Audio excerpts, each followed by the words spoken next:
अस्सलाम वालेकुम, मेरे चैनल मुर्शद में आप सबको खुशामदीद जी। आज की हमारी जो डिस्कशन है वो पाकिस्तान स्टॉक मार्केट और म्यूचुअल फ़ंड इंडस्ट्री की वीकली परफॉर्मेंस, और क्योंकि 15 फरवरी भी गुजर चुका है तो मिड ऑफ द मंथ भी हो चुका है, तो हम मिड मंथ की जो परफॉर्मेंस है उसको भी इवैल्यूएट करेंगे, जिसमें पाकिस्तान स्टॉक मार्केट है और म्यूचुअल फ़ंड के इक्विटी फ़ंड्स जो हैं उनके बारे में बात करेंगे। तो पहले एक शॉर्ट सी डिस्कशन करते हैं फ्राइडे की क्लोजिंग के हवाले से। वैसे मैंने उसके ऊपर डिटेल वीडियो बना दी है, आप उसको देख सकते हैं जाके। लास्ट जो वर्किंग डे था वो 13 फेब था। मार्केट ने जो क्लोजिंग दी है -0.50% के हिसाब से, और 179,603 पे क्लोज़ किया है। जो मार्केट ने अपना लो बनाया है वो 178,237 का था, और मार्केट का जो हाई था वो 188,32 पॉइंट्स का था। मार्केट की अगर हम 1 मंथ की परफॉर्मेंस की बात करें, अच्छा यहाँ पे जो 1 मंथ है ये पिछले महीने से 16 जनवरी से लेके 13 ऑफ जनवरी से लेके अभी तक की परफॉर्मेंस है। तो अब हम इसको इवैल्यूएट नहीं करेंगे, हमने अपने इस मंथ की परफॉर्मेंस की बात करनी है। तो हमारे मंथ का जो स्टार्ट था फरवरी का वो हुआ था 2 फेब से, फर्स्ट वर्किंग डे था, और मार्केट ने पॉजिटिव क्लोज़ किया था। 185 पे क्लोजिंग थी। इस मंथ का जो मार्केट ने हाई बनाया है वो बनाया है 187, मतलब जो क्लोजिंग दी है। हाई एक्चुअल जो उस दिन का बनता है वो डिफरेंट होता है, और जो क्लोजिंग डाटा पोर्टल पे आ रही होती है वो क्लोजिंग के हिसाब से डाटा अपडेट होता है। तो क्लोजिंग जो रही है 4 फेब की वो 187,832 पॉइंट्स पे थी, और यहाँ से ही मार्केट गिरना शुरू हुई, और उसकी मल्टीपल पॉलिटिकल लेवल पे ये रीजंस थी। एक तो इस्लामाबाद में जो खुद का हमला हुआ उसका पाकिस्तान स्टॉक मार्केट पे काफ़ी इम्पेक्ट आया।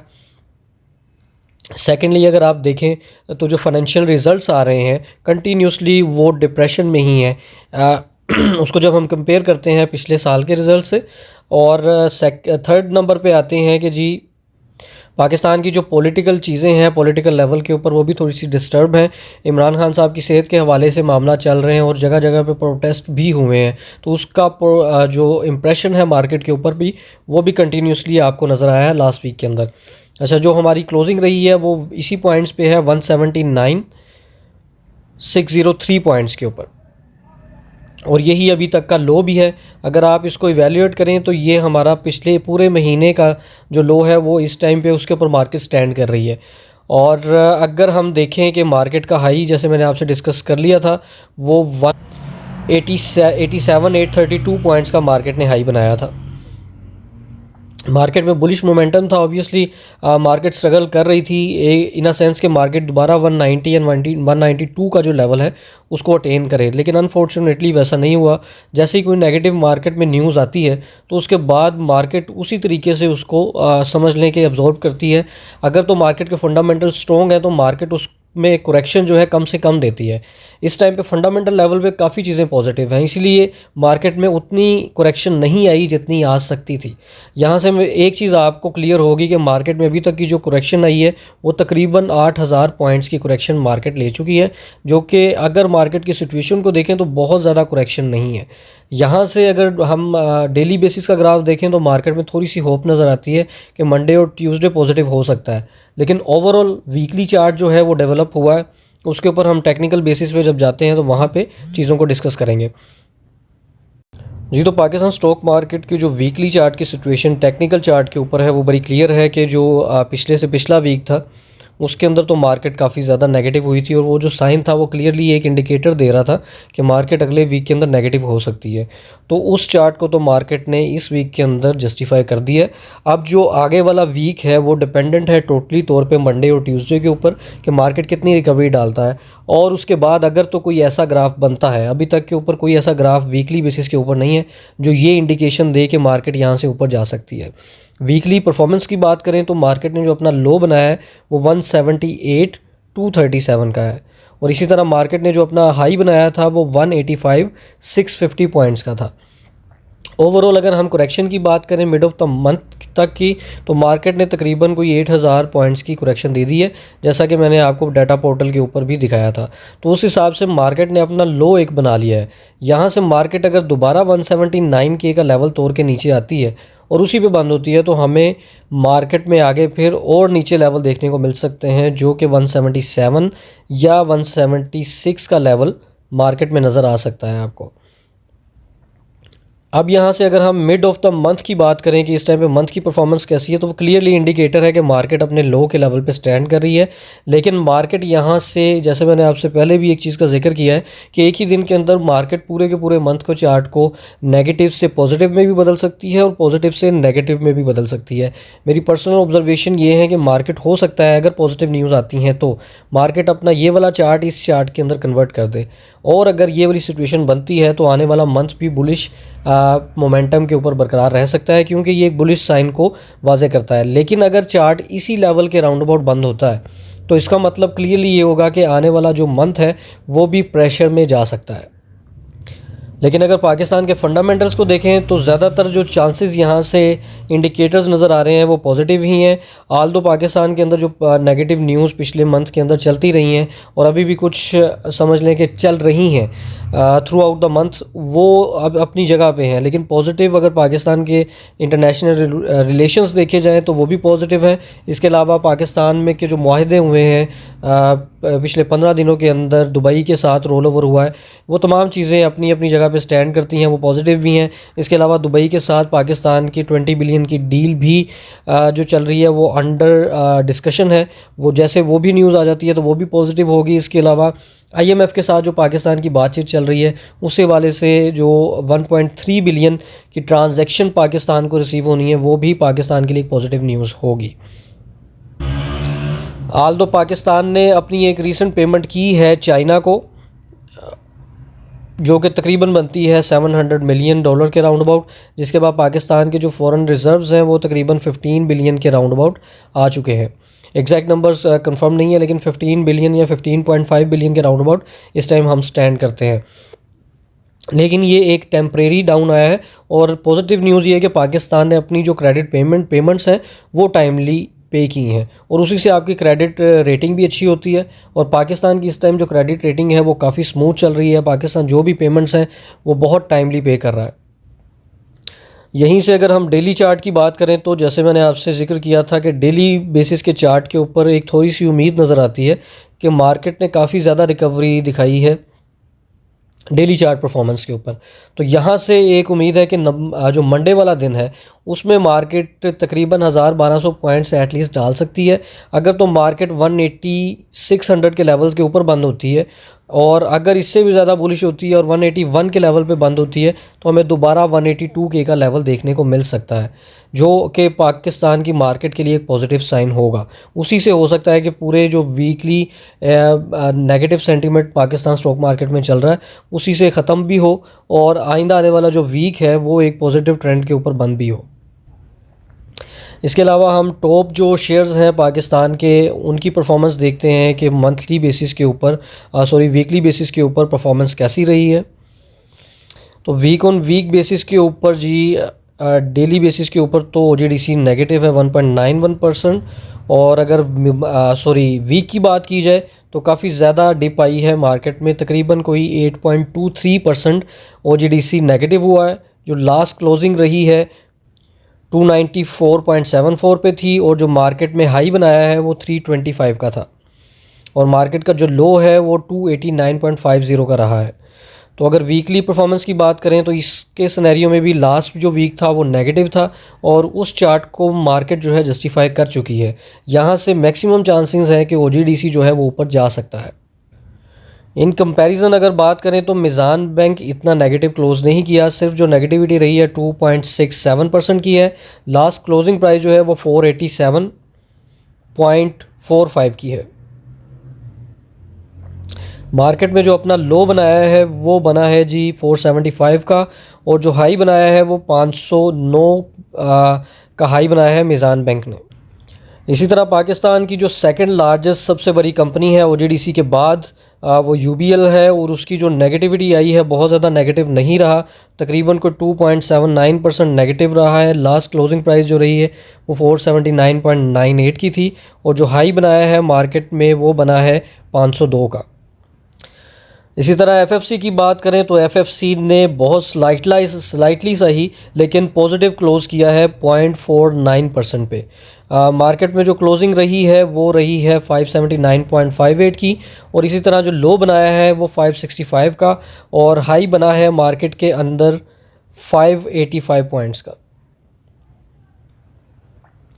चार्ट से एक चीज़ क्लियर है कि मार्केट अपने रिकवरी साइड के ऊपर आने की कोशिश कर रही है और हो सकता है कि आने वाले वीक में मार्केट अपने जिस तरह से मार्केट ने रिकवर किया है, आल दो साइन इतना ज़्यादा पॉजिटिव नहीं है, लेकिन फिर भी अगर मार्केट पॉजिटिव होती है तो हो सकता है कि ये 190 और 600 का लेवल एफएफसी मार्केट के अंदर दोबारा देखने को मिले।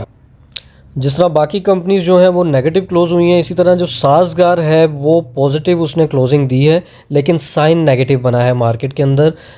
तकरीबन जो लास्ट क्लोजिंग रही है वो 1 पॉइंट वीकली परफॉर्मेंस के ऊपर 1.03 पॉजिटिव रही है, 1.03%। और जो क्लोज़ किया है वो 2356 पे किया है। मार्केट का जो लो बना था वो 2290 था। और इसी तरह हाई की बात करें तो 2487 का मार्केट में साज़गार इंजीनियरिंग ने हाई बनाया है। लेकिन जो साइन यहाँ पे डेवलप हुआ है वीकली लेवल के ऊपर, ये नेगेटिव ट्रेंड दिखा रहा है। तो हो सकता है मार्केट में साज़गार इंजीनियरिंग में नेक्स्ट वीक के अंदर आपको देखने को लो लेवल्स मिले, जो कि 2300, 2200 और 2100 के पॉसिबल हो सकते हैं। जी, इसी तरह एग्रो फर्टिलाइज़र की क्योंकि अनाउंसमेंट थी तो ऑब्वियसली उसके अंदर जो डिप्रेशन था वो एक्सपेक्टेड था। तो मार्केट में जो क्लोजिंग दी है वो 7.57% पे दी है on the basis of weekly performance. और जो क्लोजिंग प्राइस रही है 217.27 है, जो लो था 213 था। इसी तरह जो मार्केट में अपना हाई बनाया है इसने 236 का, 236.99 का हाई मार्केट में इसने बनाया है। मार्केट में नेगेटिविटी की वजह वही है जो मैं आपके साथ पहले भी डिस्कस कर चुका हूँ कि एक तो रिज़ल्ट्स अच्छे नहीं आए और दूसरा जो डिविडेंड कंपनी ने दिया है वो एज़ पर मार्केट एक्सपेक्टेशंस नहीं था। तो हो सकता है आने वाले दिनों में इसमें आपको और डिप्रेशन देखने को मिले। इसी तरह मार्केट की नेगेटिविटी के साथ पीएसओ पे भी इफ़ेक्ट आया है, जो नेगेटिव क्लोज़ किया है वीकली बेसिस पे 3.94% है। और जो क्लोजिंग रही है 454 पे, जो मार्केट ने अपना लो बनाया है वो 452 का था। और इसी तरह जो मार्केट में हाई बना है वो 477.21 का रहा है। मार्केट में ग्राफ को देखें तो मैक्सिमम ये ग्राफ जहाँ पे भी आपको नज़र आता है वीकली बेसिस पे या डेली बेसिस पे, तो इसका इफ़ेक्ट जो है वो आपको अगले वीक में या अगले दिन में नज़र ज़रूर आता है। मोस्ट ऑफ द टाइम इसको यही ग्राफ आपको रिप्रेजेंट होगा, लेकिन इन सम केसेस ये ग्राफ आपका पॉजिटिव साइड पे भी बन जाता है, समटाइम ये ब्लफ ग्राफ भी बनता है। तो जिस तरह पाकिस्तान स्टॉक मार्केट की परफॉर्मेंस जो है वो भी नेगेटिव ही रही है थ्रू आउट समझ लें फरवरी, और जो वीकली परफॉर्मेंस है वो भी नेगेटिव ही क्लोज़ की है। तो उसी हिसाब से जो पाकिस्तान स्टॉक मार्केट के ऊपर डिपेंडेंट फंड्स हैं, जिनको हम इक्विटी फंड्स भी कहते हैं, ऑब्वियसली वो भी नेगेटिव ही क्लोज़ हुए हैं। तो यहाँ पे कंपैरिजन करते हैं कि पाकिस्तान के जो म्यूचुअल फंड्स हैं इक्विटी बेस, उनकी परसेंटेज वाइज जो परफॉर्मेंस है वो कैसी रही है 15 फरवरी तक। तो यहाँ से हम सबसे पहले कैटेगरी में जाके शरिया कंप्लाइंट इक्विटी कैटेगरी जो है उसको सिलेक्ट करते हैं और देखते हैं कि परफॉर्मेंस चार्ट जो है वो क्या बताता है। तो जी ये यहाँ पे आपने इसको चेक कैसे करना है, आपने 15 डेज़ जो परफॉर्मेंस है इसको इवेलुएट करना है। यहाँ से आपको आइडिया होगा कि अभी तक की जो मार्केट की परफॉर्मेंस है 15 दिनों की इक्विटी फ़ंड्स की वो कैसी है। तो अलाइड बैंक का जो इस्लामिक स्टॉक फ़ंड है वो 2.04% नेगेटिव है। और इसी तरह अगर हम आगे देखें एकेडी का जो फ़ंड है इवन वो 1.12% पॉजिटिव स्टैंड कर रहा है यहाँ पे। अल अमीन का जो एनर्जी फ़ंड है वो 6.50% नेगेटिव है। एनर्जी फ़ंड के हवाले से जैसे मैंने आपको बताया था कि एक तो ये सेक्टर बेस्ड फ़ंड होता है, तो टोटली डिपेंडेंट होता है एक ही तरह के जो स्टॉक्स हैं उनके ऊपर। तो अगर कोई प्रेशर आता है सेक्टर के ऊपर तो वो नेगेटिव होता है, तो वो बहुत ज़्यादा नेगेटिव होगा। अगर पॉजिटिव होता है तो बहुत ज़्यादा पॉजिटिव होगा इन कंपैरिजन बाकी जो स्टॉक फंड्स होते हैं। तो इसीलिए आपको यहाँ पे नेगेटिविटी देखने को ज़्यादा नज़र आ रही है। अलमीन का जो नॉर्मल शरिया कंप्लाई स्टॉक फंड है वो 3.26% नेगेटिव था। अल हबीब का स्टॉक फंड 5.34% नेगेटिव है। अलमीज़ान म्यूचुअल फंड जो है वो 2.75% नेगेटिव है, इन कंपैरिजन कम है। और जो पॉजिटिव है वो एकेडी ही है अभी तक।